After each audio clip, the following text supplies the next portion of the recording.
pemirsa, selamat datang di My Talk.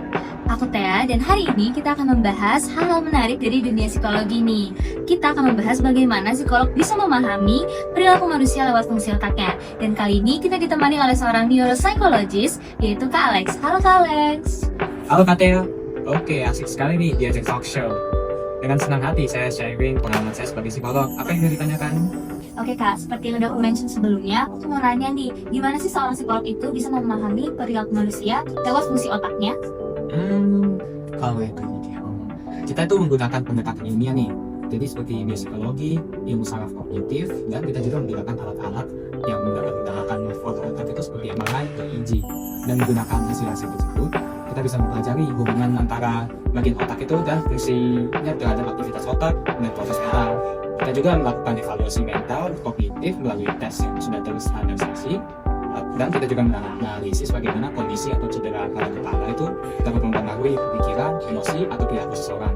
Oh jadi gitu ya Kak. Nah kalau gitu, apa yang membedakan antara peran neuropsychologist sama psikolog klinis lainnya Kak? Pertanyaannya lumayan sulit ya. Kalau neuropsikolog itu bisa dikatakan berperan sebagai penghubung nih antara psikologi dan neurologi. Kalau psikolog klinis yang lain itu mungkin lebih fokus pada memahami emosi dan perilaku melalui psikis. Kalau neuropsikologis itu menilai bagaimana fungsi otak ini berkontribusi terhadap perilaku seseorang. Jadi kita juga bekerja sama dengan dokter nih. Jadi misalnya kalau seseorang itu sulit mengontrol emosi, apakah itu karena faktor psikologis atau karena ada bagian otaknya yang terganggu? Jadi bisa diambil kesimpulan kalau neuropsychologist itu bukan hanya melihat apa yang terjadi, tapi melihat alasan secara biologisnya gitu ya Kak? Ya, tepat sekali. Jadi neuropsikologis ini membantu menentukan jadi sumber masalahnya ini dari mana, yaitu dari otak. Tinggal bagian otak yang mana ini, terutama pada kasus gangguan ingatan, memori, trauma kepala, atau mungkin gangguan mental seperti ADHD dan autisme. Kami juga ini mendukung psikolog lain dalam membentuk intervensi yang efektif agar tepat sasaran. Kak Alex boleh nggak ya ceritain pengalaman-pengalaman Kak Alex selama menangani kasus sebagai neuropsychologist? Saya pernah nih menangani kasus di mana seseorang ini mulai susah mengingat sejak kecelakaan, dan pada saat itu saya memberikan dia bantuan melalui tes memori. Iya, jadi bahkan hal kecil itu kadang saya lupa. Tadi kayak yang sempat ditanyain kalau tadi pagi saya sarapan apa. Saya sebenarnya ragu antara sosis sama telur, karena biasanya saya sarapan itu doang dua. Jadi makanya saya jawab sosis saja. Terus di luar itu juga kalau misalkan adik saya atau mau saya nitip sesuatu atau nyampe pesan, juga saya kadang-kadang lupa sama pesannya apa. Dan dalam pekerjaan juga ya, jadi yang saya rasakan tuh saya sekarang mudah banget terpancing emosi. Kayak kemarin tuh ada tumbler teman saya yang jatuh, itu saya udah hampir mau ngeluapkan emosi saya udah marah. Aduh, kenapa sih tumblernya sampai jatuh gitu. Bahkan sebelum itu tapi sebelumnya itu saya nggak pernah begini, kayak nggak terbaca emosi, bahkan hal yang mengganggu kayak gitu tuh nggak mengganggu kerjaan saya. Sepertinya kamu kesulitan mengingat informasi baru karena kecelakaan tersebut. Ini adalah tanda-tanda amnesia jenis anterograde. Meskipun belum diketahui tentang pasti mekanismenya, kita ketahui bahwa bagian otak yang terlibat ini terdapat pada wilayah korteks temporal. Jadi mungkin kamu terkena cedera otak traumatis nih pada bagian hipokampus. Wah menarik ya Kak Alex. Jadi neuropsychologist itu bukan hanya memberikan tes tapi juga bantu memberikan terapi ya? Iya, betul sekali Kak ya. Jadi neuropsikolog itu bukan cuma sekedar mendiagnosa nih, jadi kita juga menyediakan strategi-strategi intervensi. Jadi neuropsikologi ini juga bekerja sama dengan psikolog klinis atau psikiater untuk menentukan bagaimana cara kita menyusun rencana rehabilitasi bagi pasien ini. Jadi misalnya kalau hasil asesmen ini menunjukkan gangguan pada atensi atau pada fungsi eksekutif, kami membantu melatih strategi kognitif seperti goal management training atau self-improving goals.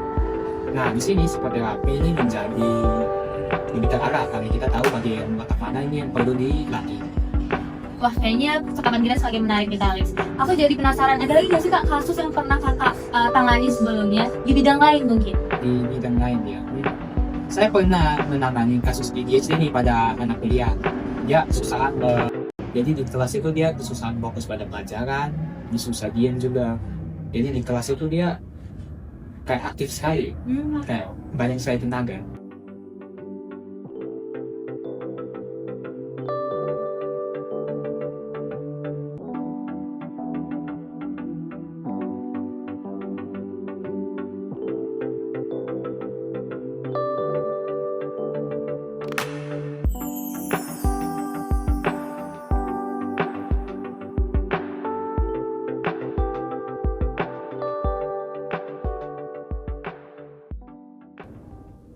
Dinda, kamu kok balik lagi?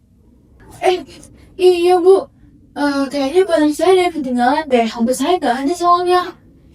Kamu dari tadi saya perhatiin kurang fokus deh Dinda. Kamu juga banyak bercanda sama teman kamu. Sekarang barang kamu ada yang hilang. Iya Bu, saya minta maaf ya. Saran saya kamu banyak kalkulasi deh Dinda. Kamu udah merasa tekan emang. Iya Bu, terima kasih ya sarannya. Kalau gitu saya ambil dulu HP-nya. Mari Bu.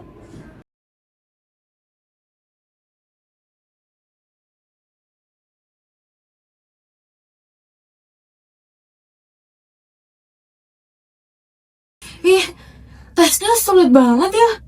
Saya sampai semakin sulit fokus loh. Saya juga nggak tahan banget di posisi kayak gitu. Pengen kabur aja rasanya. Oh, kayak gitu ya kak.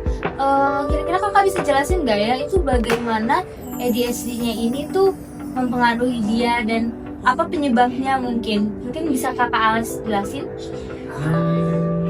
ADHD itu bisa dibagi menjadi 3 nih. Jadi ada ADHD di mana orang itu isu atensi, jadi dia susah fokus. Ada juga yang hyperimpulsif, jadi dia kayak banyak tenaga dan nggak bisa diam. Dan yang ketiga itu yang campuran antara keduanya, jadi dia memiliki isu atensi dan juga memiliki sifat hyperimpulsif. Nah, untuk sebabnya ADHD ini sebenarnya masih kurang spesifik ya. Jadi ada banyak nih faktornya, bisa jadi faktor genetik, faktor dari bawaan lahir, seperti kalau ketika ada premature birth, bisa dibilang itu gangguan dalam perkembangan saraf ya, terutama pada frontal lobe. Jadi ditemukan bahwa pada pasien ADHD itu frontal lobe-nya juga lebih kecil, dan juga pada level dopamin nih. Jadi karena level dopaminnya rendah, jadi ada kurangnya motivasi untuk kerjanya. Oh, seperti itu ya kak. Berarti neuropsychologist ini juga berperan di dunia pendidikan ya kak Alex ya? Iya, kita juga berperan di dunia pendidikan nih. Jadi kami membantu guru, konselor, dan orang tua ini memahami cara belajar anak dari sisi otak nih. Jadi misalnya bukan sekedar anak susah fokus, tapi kita juga menjelaskan nih bagaimana otak yang mana ini kesulitan memproses informasi dan cara menanganinya. Nah, dengan itu strategi pembelajaran yang tepat ini bisa disesuaikan. Jadi kami juga ini memastikan bahwa intervensi psikologi di sekolah ini memiliki dasar biologis dan kognitif yang kuat. Oke kak Alex, tadi menarik banget. Jadi neuropsychologist itu seperti arsitek perilaku ya kak, yang bekerja dari cetak biru otak manusia. Iya nggak sih kak? Perumpamannya bagus sih kata ya. Jadi neuropsikologi ini memang memetakan nih bagaimana otak itu mendukung perilaku dan emosi. Tapi yang paling khas dari bidang ini nih adalah kolaborasinya nih.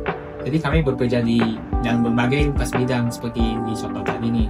Jadi kita juga bekerja dengan psikolog klinis, neurolog, guru, terapi, dan bahkan keluarga pasien untuk membantu seseorang ini kembali kepada fungsi operasional pada diri. Oh seperti itu ya kak. Kalau misalnya ada satu kalimat nih kak yang menggambarkan peran neuropsychologist menurut kak Alex apa? Kalimat yang tepat apa ya? Neuropsikolog ini adalah jembatan dari otak ke jiwa. Jadi kami memastikan bahwa setiap intervensi psikolog ini benar-benar menyentuh dasar biologis pada seorang manusia. Oke, terima kasih banyak Kak Alex. Terima kasih banyak untuk sharingnya hari ini. Kita belajar banyak banget hari ini, dimana kita memahami gimana perilaku manusia berdasarkan fungsi otaknya. Terima kasih banyak Kak Alex untuk sharing-sharingnya hari ini. Oh iya, sama-sama. Asik nih udah sharing hari ini. Ya, semoga semua informasi yang didapatkan hari ini bisa bermanfaat ya buat pemirsa nantinya. Dan senang banget kita hari ini bisa belajar bagaimana perilaku manusia berdasarkan fungsi otaknya dan juga bagaimana peran-peran neuropsychologist. Kalau gitu, sampai jumpa di My Talk selanjutnya. See you!